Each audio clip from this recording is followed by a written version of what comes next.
We've got a toxicity problem in Marvel Rivals, and I'm willing to bet my ELO that it stems from a misunderstanding of stats. If I got a nickel for every time a tank or a DPS player has been crying that their cloak and dagger did 10,000 less healing than the enemies, and that's why they lost their games, I would probably have like $2 worth of nickels, which isn't a lot of money, but it still means something. I'm not here to stop the toxicity. I'm delusional, but I'm not that far deep. I also have my fair share of crash outs about stats. I'm not perfect. Trust me, I'm not a saint. Instead, I'm here to educate the masses on which stats do and do not matter, what they really mean, and what you need to focus on so that you can chase the stat that actually matters, the W. So let's delve into each role, discussing the common stats that people care about that don't mean anything, and then talk about the one stat that really does make the biggest difference in whether or not you are winning or losing your games. Starting with you Vanguard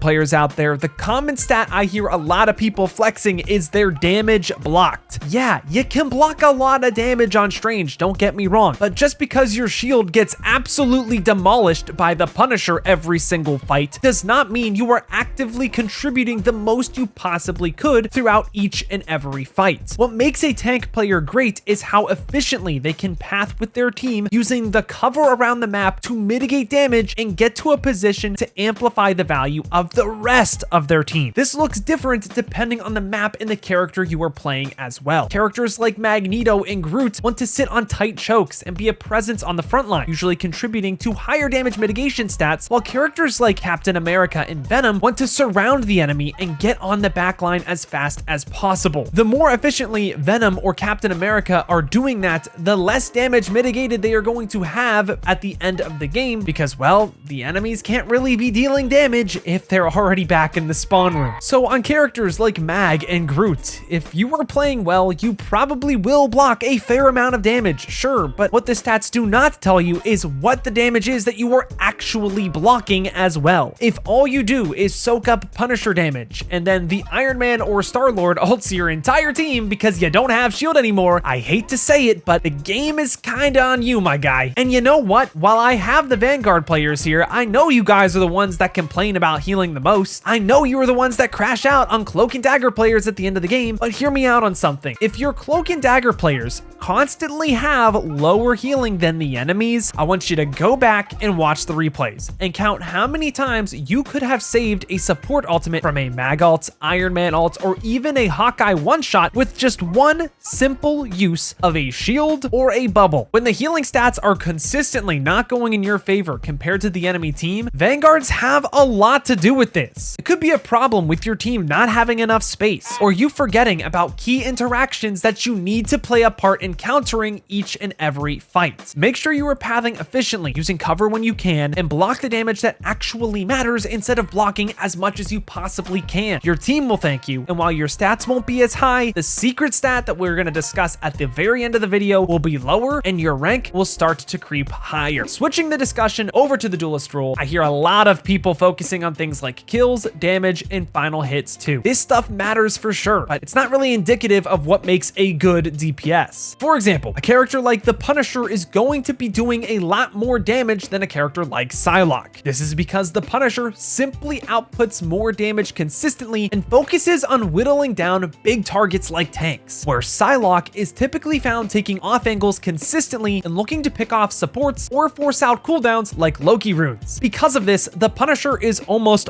always going to outdamage a Psylocke, and that is fine and to be expected. Your value as a player goes beyond the scoreboard. For example, as Star-Lord or Psylocke, how you pressure targets off of high grounds or flyers out of the sky won't show up in damage on the scoreboard, but it's going to help your tanks and supports do their jobs. I can pressure Iron Man out of the sky and force him to go back to get healing, giving my team 5 seconds to push the fight forward without any threat of his damage. It might not be glorified by my damage dealt or final hits at the end of the game, but it will influence the fight more than if I try to overextend for that pick and only really get it like 40% of the time. The other thing is that sometimes dealing damage is actually kind of a bad thing to do. The higher you climb, the smarter players you're going to be playing against. In situations where you have your ultimate already as a DPS and the enemy supports do not have theirs, you have to be really patient for when you look to deal damage. If you were just walking through main and shooting the tank, unless you feel really confident that your shots are going to convert convert into a kill, it is oftentimes better to just walk forward and do nothing, oddly enough. Good Vanguards will bait you into damaging them with their supports charging their ults behind them, since they already know that you have your ults and are making a play to get theirs. Lots of lower level DPS come to me with this mistake, and it is honestly costing you games. If you would just wait for your team to walk up when you have ult and get into position instead, you could get free fight wins off of certain ults like Star-Lord, Punisher, Psylocke,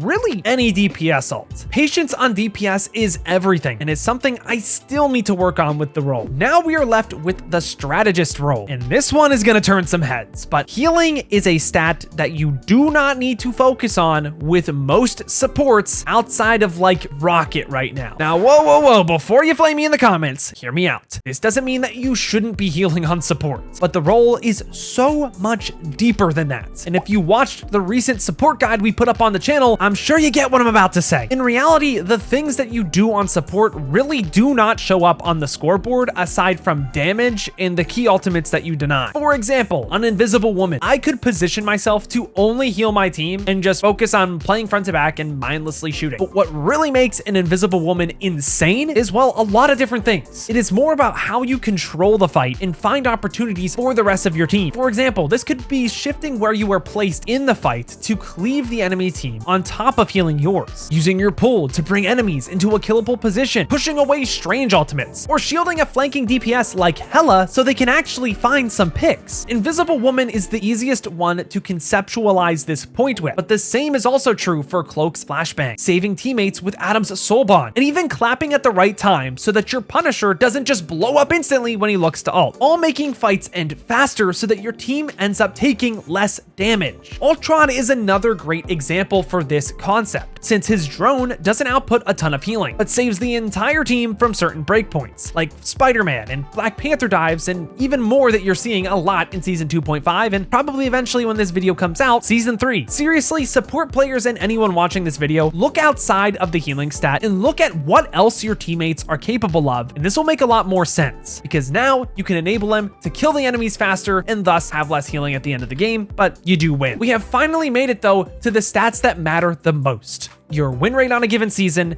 and the secret stat I've been hinting at the entire video: the amount of times you die every 10 minutes. The first stat is your win rate, and at the end of the day, this is the only stat that really matters. You can calculate your win rate by taking your wins and dividing them by your total games played on a character, then multiply by 100, and if your win rate is over 50%, this means mathematically you are winning more than you are losing, and thus you are climbing. The crazy thing is that you don't even need a 50% win rate to climb in Marvel Rivals either, unless you want to get to Eternity, I'm pretty sure is the cutoff, but a 50% win rate is definitely achievable for most players, especially if these players would just stop complaining and focus on doing more themselves while dying less. This brings us perfectly into the second stat, your deaths per 10, which isn't in the character stats screen. I don't really know why, but it's really important that you keep your overall deaths low, specifically less than 6 deaths per 10 minutes. I would argue that in Marvel Rivals, you should even shoot for less than like 5 deaths per 10 with how long fights last, but the 6 per 10 figure is what we used to use for Overwatch back in the day, so that's typically what I stick with. This is easy to track whenever you go back into your replays and review your gameplay, and it is the main thing I tell people to fix if they are struggling to climb. Dying too little while losing means that you might not be actively in the fight enough, while dying too much means that you are putting yourself in positions where you are extremely unsafe and making it hard for yourself to perform on your character. Deaths do not mean that you are not getting any healing. A death is an amalgamation of so many different statistics and things that cannot be tracked, but they are always the answer to why you are losing your games. A death is a lost team fight for most heroes, excluding characters like Spider-Man and the res comp characters, since those situations are a little bit different. If you are losing team fights, you are losing the objective, so if you are dying in a game, you're losing the game. So you know what? If your supports died 12 times and the enemy supports died once, it doesn't tell you a whole lot about the supports on your team, it tells you more about the entire team as a whole. Maybe the Magneto wasn't bubbling the backline when the enemy Black Panther dove in. Maybe the DPS didn't peel for the backline when this happened, or at the very least, they didn't just dive the enemy backline at the same time as well. Maybe the supports never used runes, or literally missed every single one of their snowballs on the Panther. But most of the time, it was all of these things in your ranked games. And while your supports are to blame, so are you. There is always something more you could have done to win a game, and your energy is much better spent trying to fix your own problems than the stats on the screen that only mean so much. Stats do somewhat matter, but a lot of players fall into the trap of playing strictly to pad stats instead of looking to use them as a tool to better understand the problems of their own individual gameplay. Sure, you might get one higher point of elo for a little bit of a higher stat, but who cares about that one elo if you lose 3 games for stat padding where you could have just went on a 4-game win streak instead? Keep your mental fresh, focus on the actions you can take to help yourself and the rest of your team, and review your gameplay to take yourself to the next level. Thank you guys all so much for watching,